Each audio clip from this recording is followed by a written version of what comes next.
So hey guys, this week on Wood Heat Wednesday, we're going to take a closer look at a moisture meter and how it can really help you when it comes time to dealing with firewood.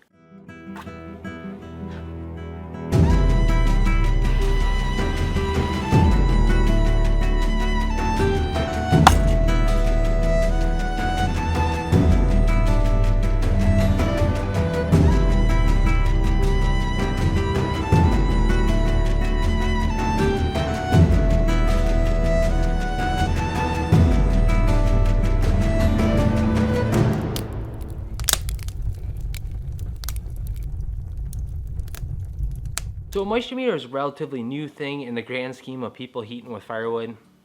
Is it an item you must have? No, you can definitely survive without it, but I really do think they're worth their weight in gold. And especially with technology advancing, the price of things coming down, and these things becoming very affordable, I really think they do provide a lot of great value. If you're someone that purchases your firewood, you can check the moisture of that firewood, make sure it's nice and dry long before it ever gets unloaded off the truck or money's ever exchanged. If you're someone that cuts your own firewood, you can do a lot of different experiments and figure out if some of the things that you're doing are really worth the effort. Play around with different ways of stacking your wood, maybe the direction of your wood. You know, a lot of times the wind's coming out of the west and heading east. Or are you better off facing that wood going north-south, a little bit more of a sun exposure on that wood. And it allows you to tie solid numbers to your different experiments. It's not just taking a stab in the dark or sort of that old classic method of checking whether your wood's dry and banging the two pieces of wood together.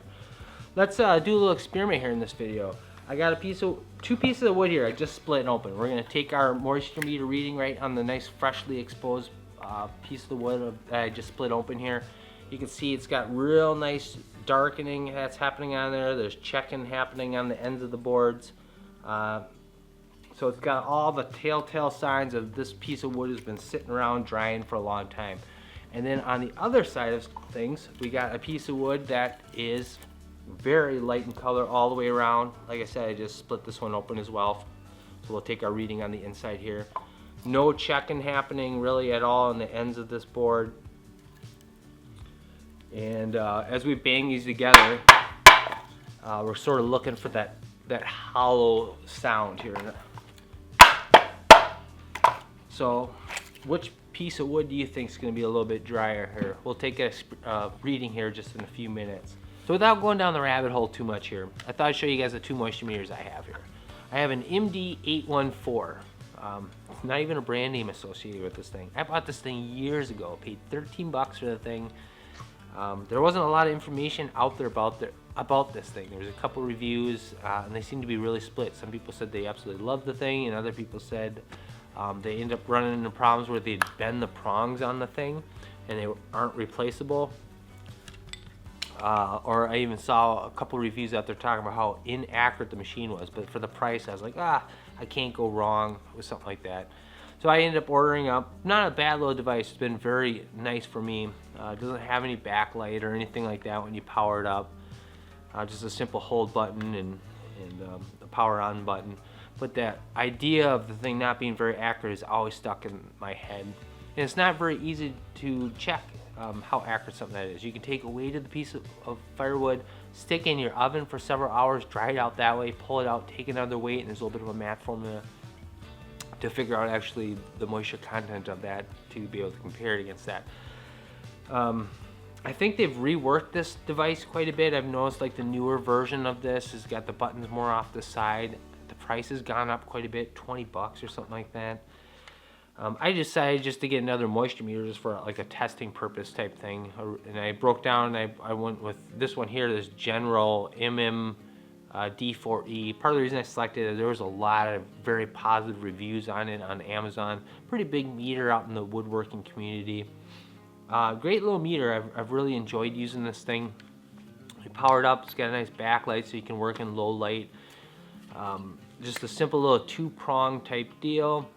The nice part about this one is if you actually look right here on the cap at the very top, there's two little tiny holes that you see. And it's actually a little thing to see calibration of the thing. So I don't remember what it was, 18.2 or 18.4, give or take, you know, a couple.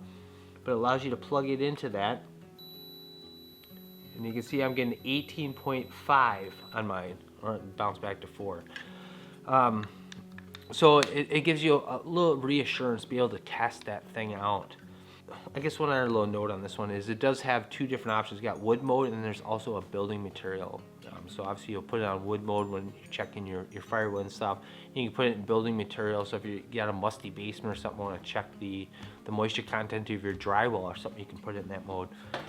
So ideally the way you do this is you split your piece of firewood open. So that's what we did here. So we got this nice freshly clean exposed area. And the way these meters work is off of resistance between the two pins. So obviously there's a lot of different variables that can skew the numbers. Even temperature can play a factor in this. This one here says it's rated for 32 to 122 degrees Fahrenheit or 0 to 50 degrees Celsius. A lot of times these things are calibrated for 70 degrees. So I haven't noticed a big, huge swing if I take a temperature reading, a reading between the temperatures of like 50 degrees Fahrenheit and about 90 degrees. Seems like things don't fluctuate too much. And of course, like I mentioned, it works off resistance. So when you're taking a reading on a piece of wood, you want to go with the grain of wood because there's less resistance than going across. So this would be going across and this would be going with. So after you split your wood open, stick your meter in there. And this one is like calibrated, so it 16.6. It's got like a little warning alerts, low, medium, and high. But when you're dealing with firewood, you're looking for something that's 20% moisture. I've even seen some stuff say 25% moisture or less, but ideally 20% moisture or less. So this nice darkened piece of wood, we're getting a moisture reading of 16.6 on this. You can see. So now if we grab the other piece of wood that I just recently split, so it's set up like this. I'm gonna split it, so we'll take our reading right on the inside here.